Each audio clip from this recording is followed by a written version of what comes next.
Councilor Francisco Dumagoso, please state your question of personal privilege. Yes, Your Honor.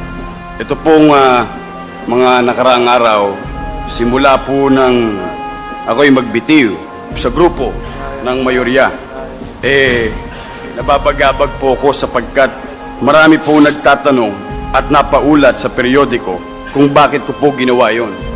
Ngayon po ay nais kong sabihin sa sesyon, once and for all, kung bakit.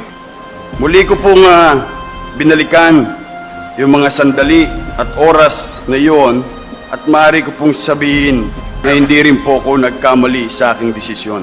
Sapagkat napatunayan ko po na yung araw na iyon ay kayang baliin ng mayorya ang isang makatwirang pananaw na sa aking palagay ay hindi tumutugma sa hangarin ko pong tumulong sa aking mga mahihirap na kababayan doon sa Tondo.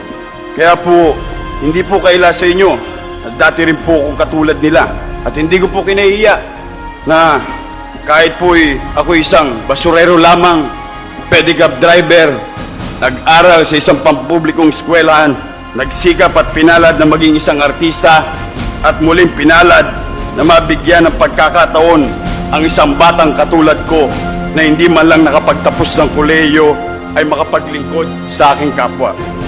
Nakita ko po ng mga sandaling yon na kung saan ang tama ay nagiging mali at ang mali